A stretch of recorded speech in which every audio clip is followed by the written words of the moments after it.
if your modem can't do it. I can't get my $300. Look, he don't understand how it works. Miguel know how it works. Miguel. I can't get my $300. You know, it's business, it's the office. I enjoy it because this is what I love to do. You know, I've been boxing since I was 7, which is pretty much all I know. Look at myself as a complete fighter. There's pretty much nothing I can't do in the ring. I can fight going forward, I can fight going backwards, I can fight going side to side, I can box, I can counterpunch, I can slug it out, I can switch from orthodox to southpaw effectively. Terence Crawford's preparation for a potential fight with Canelo Alvarez goes far beyond just hitting the gym. It's all about focus, discipline, and strategy. Every workout is planned with one clear goal: to be in peak form when the fight begins. From the moment he walks into the gym, the atmosphere shifts. Crawford is locked in, fully dialed into the mission ahead. Sparring is the heart of his training. These sessions are intense and often feel like actual fights. His team brings in partners who fight like Canelo, powerful, aggressive, and sharp with counters. Each round is a test of timing, precision, and endurance, helping Crawford sharpen his reflexes and stay calm under pressure. Outside the ring, he puts in serious time on the mitts. These drills aren't just routines, they simulate real fight situations. Crawford's coach challenges him to throw smart combinations designed to target openings in Canelo's defense. He listens closely, makes quick adjustments, and fine-tunes every move. Whether he's throwing fast combos or landing a single body shot, every punch is calculated and intentional.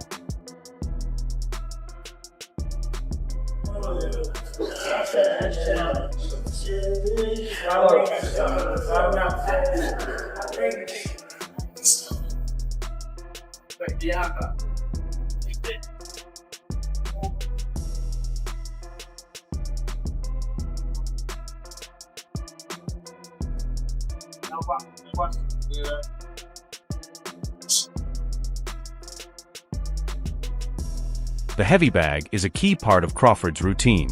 Here he works on power and stamina, throwing punch after punch to build the kind of strength that can shift a fight in seconds. These sessions are intense, pushing him to his physical and mental limits. Crawford isn't just hitting the bag, he's picturing Canelo in front of him, preparing for every possible move and reaction.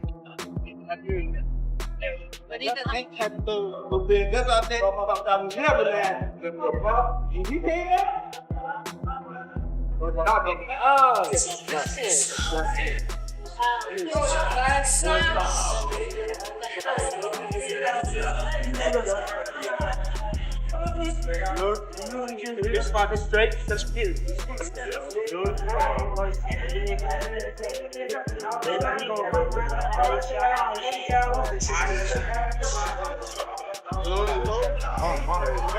Double jab. Footwork drills are another key part of Crawford's training, especially with someone like Canelo in mind, who's known for his ring smarts and ability to cut off space. Crawford dedicates hours to perfecting his lateral movement, pivots, and angles to make sure he's always one step ahead. His quick and precise footwork helps him create openings, control the pace, and take command of the ring. Me, around in the ring, I visualize everything because anything can happen. You know, what would I do if I get hurt? What would I do if anything bad was to happen? You know, I visualize it all. Defense is one of Crawford's strongest areas, and his training shows it. He drills slipping punches, rolling under hooks, and blocking combos with precise timing. His head movement is sharp and hard to predict, something that's thrown off opponents time and time again. Each defensive drill is focused on avoiding shots and turning those moments into chances to counter. Conditioning is just as important. Boxing isn't only about skill, it's about having the stamina to perform at a high level for all 12 rounds. Crawford's workouts include high-intensity intervals, explosive plyometrics, and tough endurance circuits that mimic the pace of a real fight. By the time he enters the ring, he's a well-conditioned machine, ready to push the pace from start to finish. 10, 1, 2, push, 3. I don't think anybody has seen Terence Crawford in his prime. I don't think he's in his prime yet. He's really growing into his body as far as maturing, you know, building more muscle, growing into that 147-pound frame. Crawford also spends a lot of time studying Canelo's past fights with his team. They break down everything: how Canelo sets up his power punches, how he reacts to different styles, and any habits that could be taken advantage of. This kind of strategic work is just as important as the physical training. It ensures Crawford enters the ring with more than just a game plan. He comes in with a deep understanding of his opponent. Every session for Crawford is about building the perfect mix of power, speed, endurance, and strategy. It's this careful all-around preparation that's made him one of the toughest fighters in the sport today. Against Canelo Alvarez, a true legend in boxing, Crawford knows all his work will be put to the test. And based on how he's been training, he looks ready for the moment. According to Combat Tazo, Canelo Alvarez and Terence Crawford are set to face off in Las Vegas this September. As reported by Talksport.com, rumors of this potential showdown grew after both fighters met with Saudi boxing chief Turki Alshik at the Ring Magazine Awards in London. Crawford has said he's willing to jump 2 weight classes, up to 168 pounds, to take on Alvarez.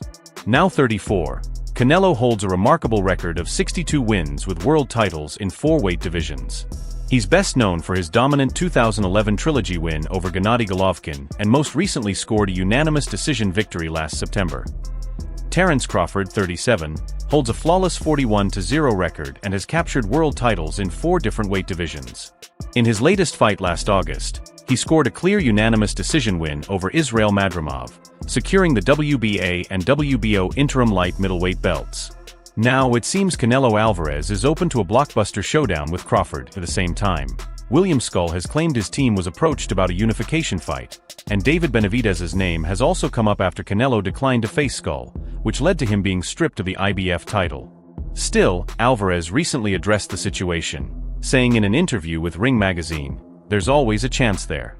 We'll see. We're here to make the best deals, and there's always the chance." Crawford, a dangerous southpaw with belts from lightweight to light middleweight, would need a major payday to make the fight happen. But Saudi boxing chief Turki Alshik is pushing to make it a reality, raising hopes for fans eager to see the 2 stars collide. Alshik has outlined 5 dream fights he wants to happen before the end of 2025. Speaking on FRAN Fighting, he listed Chris Eubank Jr. vs. Conor Benn, Tyson Fury vs. Anthony Joshua, Canelo Alvarez vs. Terence Crawford, Devin Haney vs. Ryan Garcia 2, and a rematch for Alexander Usyk. According to him, Usyk is expected to fight 1 or 2 more times, and that rematch is definitely part of the plan. After Canelo Alvarez's win over Edgar Berlanga, Terence Crawford took to Instagram Live with a bold message, "Yo Turkey, tell them we're going for Canelo next." The camera then showed Saudi advisor Turki Alshik, who confidently responded, "Yes, let's go. Canelo, come on, we're ready." Crawford added, "You heard it from him. Just put me in the game." Canelo vs. Crawford, the biggest fight in boxing. We stay ready so we don't have to get ready. While a catchweight fight is possible, Crawford has already said he's willing to move up to 168 pounds to make it happen. He recently spoke out for the first time since reports claimed a deal with Canelo was finalized. Both fighters seem re-energized following their latest wins, fueling excitement about a potential showdown in the coming months.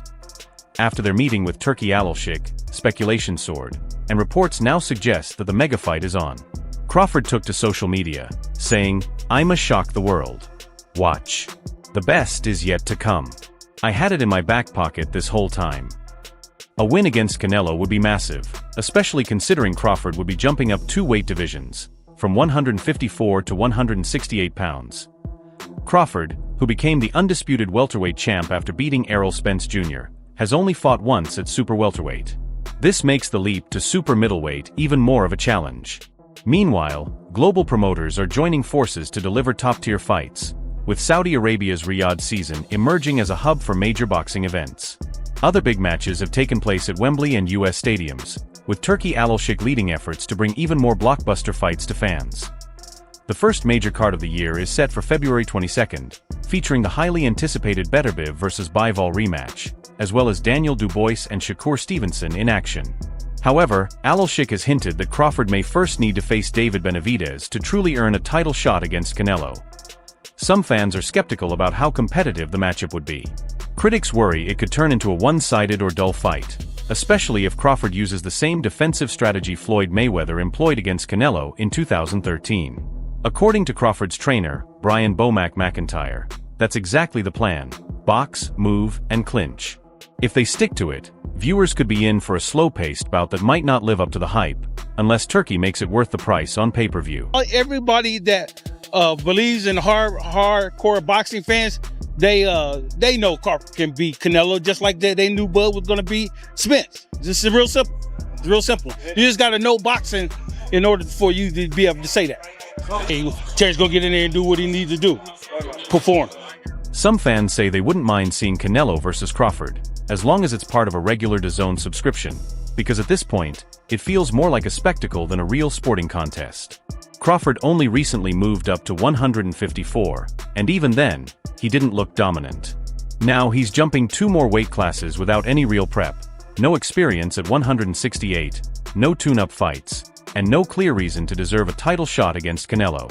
Many believe it's absurd. If Crawford really wants this payday, some argue he should first prove himself by fighting someone like David Benavidez or David Morrell. It's about earning the right to face the division's top name.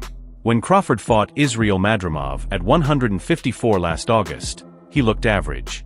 He had to dig deep just to edge out a decision, and if Madrimov had been more aggressive, the outcome might have changed. Crawford looked like he was reaching his physical limit. Moving up to face young, strong fighters at 168 would be a huge step, and probably too much. At 37, some believe this fight with Canelo is less about sport and more about spectacle, skipping the competitive journey real contenders go through. Crawford hasn't fought or proven himself at super middleweight, yet he's getting a shot at Canelo's WBA, WBC, and WBO belts. For many, it raises the question, how is this even allowed? Right now, we gotta know, Terence Crawford can't be beat, and you know damn well Canelo can't be beat. I mean, he lost a few times, but that was here, no there. But Terence Crawford, Canelo, I gotta know who y'all got. I know who I got. I'm gonna say in the comments. I just want to see who y'all got. Let me know. Crawford is stepping into the spotlight with a big payday against Canelo at 168, one many feel he hasn't earned. He's talking confidently to sell the fight, but most know the truth. He'll likely stick to boxing and moving, being too small and past his best to trade shots. This fight seems more about the money, and he's clearly enjoying the moment. Without this chance from Turki Alashik, he'd likely still be at 154. Unlike the faded Spence he beat, Canelo is still dangerous and active, ready to punish any mistake. Crawford will probably follow Bomac's plan to move and mimic Bivol and Mayweather's approach. Nearing 38, Crawford claims he's been holding back his full potential, but after struggling against Israel Madrimov at 154, that's hard to believe. In that fight, he looked slow, undersized, and vulnerable. And honestly, Canelo may not even want this fight, knowing he won't get much credit for beating a smaller man. Eddie Hearn told Fight Hub TV that Crawford's movement could cause problems for Canelo, calling it not ideal for the Mexican star. Reacting to news of the Canelo versus Crawford fight in September, Hearn also discussed Canelo's possible future options. If Bivol beats Artur Beterbiev on February 22nd, Canelo could fight for undisputed, though that would be a tough challenge. With Benavidez now at 175, and His Excellency pushing for that fight, it's another possible matchup down the line. Meanwhile, Floyd Mayweather's past comments on Canelo's power might give Crawford some confidence.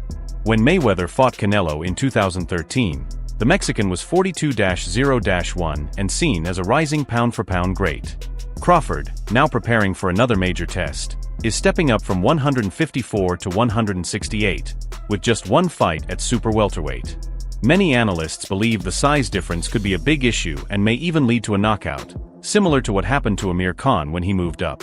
But looking back, Mayweather said he wasn't concerned about Canelo's power at all, stating it wasn't anything he hadn't faced before in his 20-plus year career. Those words could give Crawford extra confidence going into this fight. Canelo has struggled to score a knockout in his last 5 fights, and the last man to beat him, Dimitri Bivol in 2022, has now shared thoughts on a potential clash between Canelo and Crawford. If finalized, the bout is expected to take place at 168 pounds, a division where Canelo has long been dominant but one that Crawford has never fought in. Turki Alashik is working hard to lock in the deal for what would be a major September event. Many in the boxing world believe the 14-pound jump could be too much, even for someone as skilled as Crawford. Shakur Stevenson, a 3-division world champion and one of Crawford's closest allies, spoke to Boxing News and offered an honest take. He said that if anyone can beat Canelo, it's Crawford, but admitted the challenge is massive. He praised Canelo's size, IQ, and power, calling it a very tough fight. Still, he stood by Crawford's chances. The matchup, which seemed unlikely just a year ago, now feels within reach, especially with Alalshik recently pictured alongside key figures involved. According to Julius Giulianis of ESPN Deporut, talks are active for the showdown in September at 168. For Crawford, it would mean jumping 2 weight classes from his last bout, where he beat former WBA super welterweight champ Israel Madrimov in his 154-pound debut. Abel Sanchez, who coached Gennady Golovkin through his legendary trilogy with Canelo, also weighed in.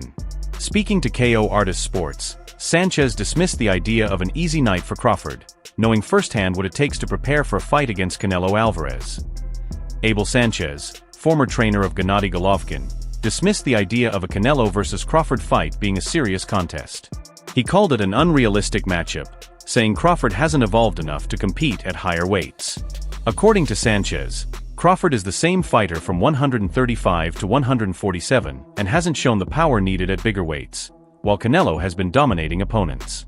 He argued that Crawford hasn't truly destroyed his recent challengers, unlike Canelo, who he claims has been finishing the fighters he faces. In contrast, former champion Timothy Bradley Jr. strongly disagrees. On his YouTube channel, Bradley said he believes Crawford can beat Canelo. He challenged the knockout talk, pointing out that Canelo hasn't stopped anyone since Caleb Plant in 2021. Since then, he's gone the distance with several opponents, including Dmitry Bivol and a 40-year-old Golovkin. Bradley urged fans to stop expecting a knockout, adding that Crawford's skills and ring IQ make him a real threat. He referenced how Oleksandr Usyk, a smaller man, defeated a much heavier Tyson Fury, saying size doesn't always win. Bradley emphasized that both Canelo and Crawford are the same height and that true greats like Crawford know how to figure it out.